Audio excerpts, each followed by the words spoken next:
Hi, it's Edward, back again with another video. Please take a moment to click the thumbs up button below and consider subscribing to the channel. Thank you for your support. Today, I read an article on dailymail.co.uk written by Paul Farrell, titled, "Exclusive, America's Working Homeless, who live in RV encampments lining streets across the nation. Small business owners, prison guards, and Amazon workers among people opting to live off the grid, but locals say they're a blight on their communities." I'll include a link to this article in the description below. I'd like to report and share my transformative thoughts through commentary regarding this article. According to this article, which references what is happening in the Astoria section of Queens, New York, apparently these RV encampments are prevalent because of the high cost of rent there.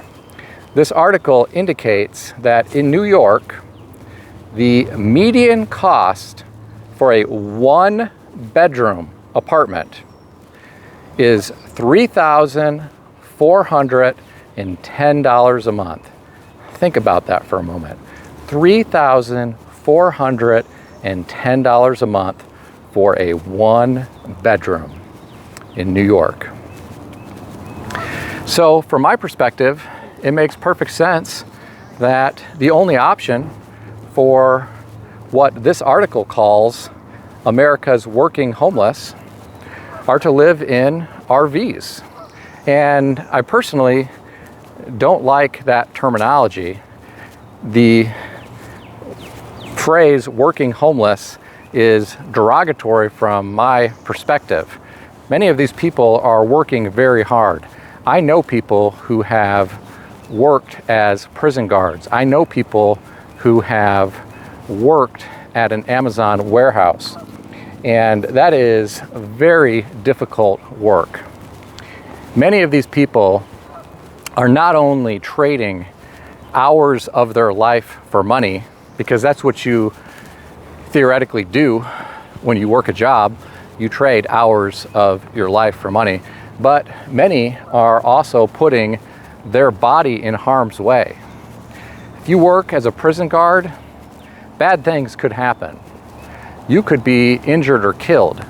If you work at an Amazon warehouse, you could be injured or killed, or you could sustain injury to your body because of the repetitive tasks that you're doing or the type of weight that you are lifting.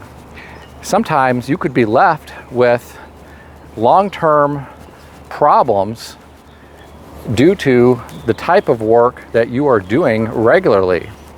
And so I don't think that anyone should refer to these people as America's working homeless. I think these people are working hard and just trying to survive.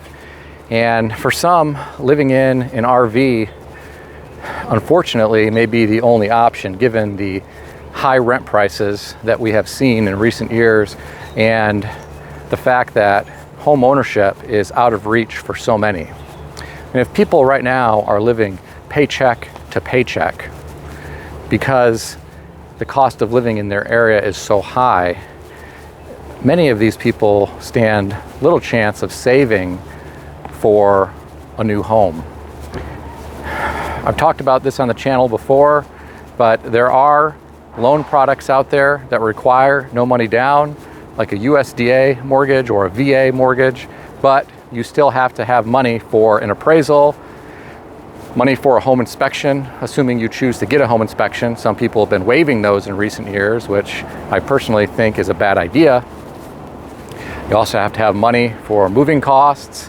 You have to have money to get the utilities hooked up once you buy the home. You have closing costs.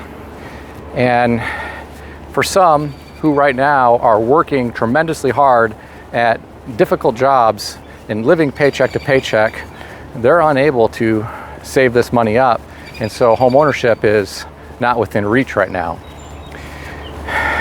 I get it I understand why some people are choosing to live in RVs because it may be the only viable option. Not everyone has family or friends that they can cohabitate with.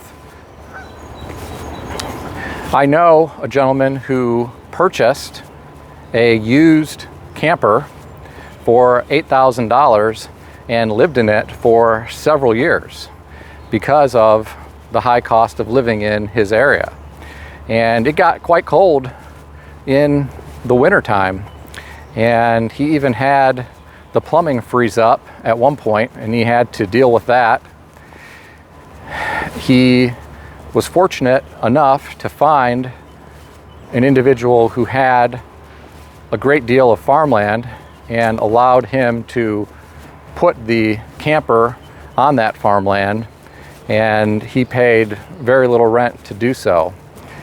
But some people are not as fortunate.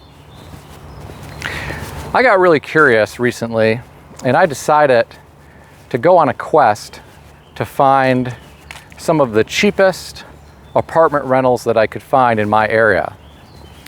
And here on the channel recently, I've talked about how a studio apartment is currently renting for about $1,600 a month, and that does not include parking, does not include utilities, does not include cable or internet, and they require renter's insurance.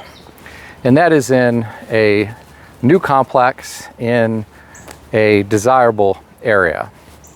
But I decided to look for the cheapest apartments that I could find in a less than desirable area, and I found two that were pretty inexpensive. One was a studio, and what I mean by a studio is it's an efficiency apartment. Think of this being like a motel room, but smaller. You walk in and there is a small square room, barely large enough to fit a bed and a TV stand, and maybe, if you're lucky, a small chair. Definitely not a recliner.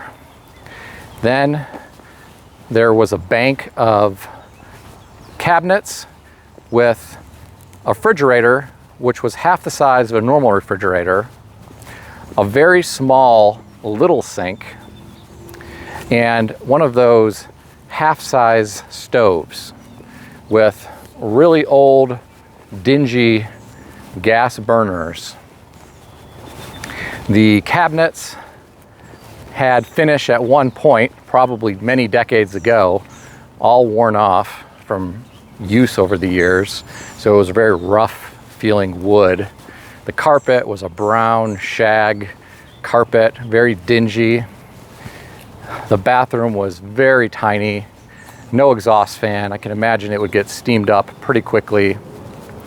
The water heater was one of those really small 30-gallon water heaters, and it did not have a normal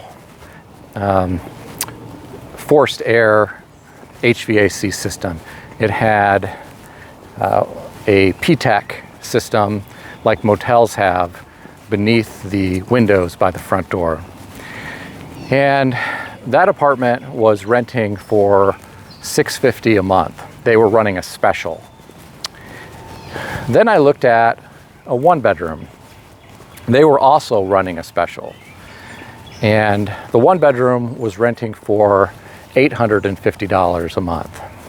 I walked in and my senses were overtaken by the strong odor of cigarette smoke.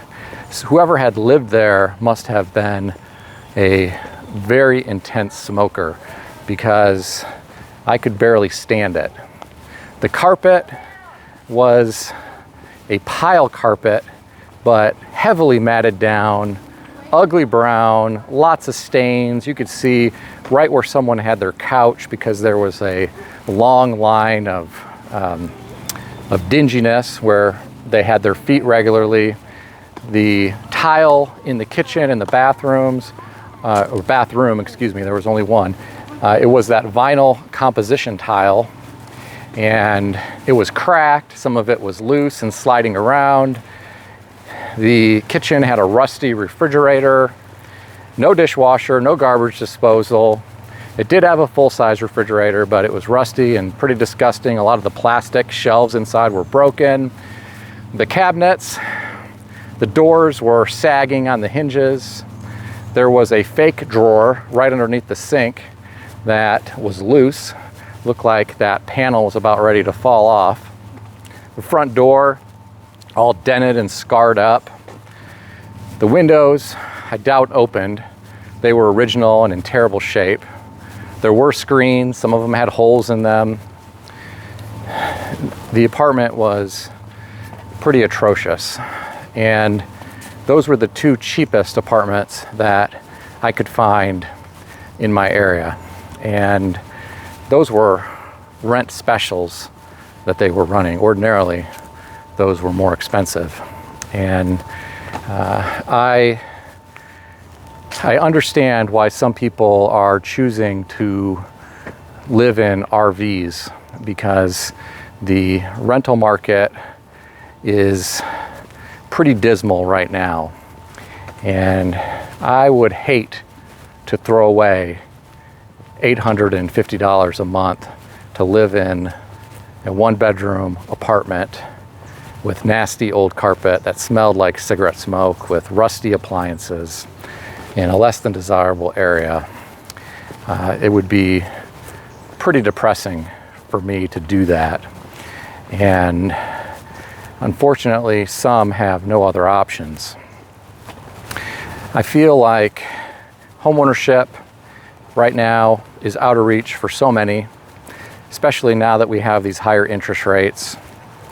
Many people are struggling just to get by, which is why so many everyday Americans are relying on credit cards to bridge the gap between what they bring home with their paycheck and what it costs to live. That is why we have nearly $1 trillion in credit card debt here in America, the highest ever on record. And for those that continue to roll over their debt month to month and don't pay off their balance in full, they're paying very high levels of interest right now, over 20%. Medical care is exorbitant. The price of automobile insurance has gone up dramatically in the past few years. Many right now are in no position to be able to afford rent, let alone save for buying a home.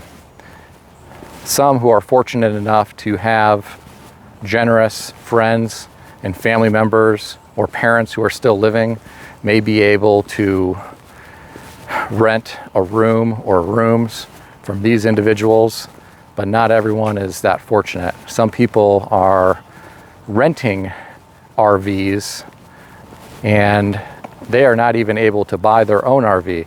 They are renting an RV from an RV landlord because it's cheaper rent than an apartment or a trailer in a trailer park. It's really interesting to me that there are landlords out there that own numerous RVs, and they are renting those out for people to live in. And I suppose they're serving a need. There are people that need a roof over their head. Otherwise, they might be in a tent on the street.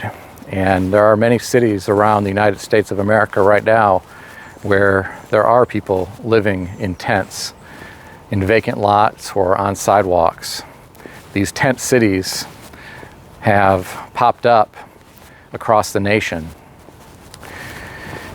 I worry that this may not get better anytime soon. We have been seeing inflation rage, and we have not seen wages for everyday Americans keep pace with that inflation. And so this is a vicious cycle. Let me know what you think about this topic. Have you seen people living in RVs full time? Not for recreational purposes, but living full-time in these RVs, maybe even renting these from RV landlords just to have a roof over their head? Let me know in the comments section below. Thanks for taking the time to watch this video today. If you enjoyed it, consider giving it a thumbs up. If you haven't yet subscribed, please consider doing so. I'll see everyone in the next video.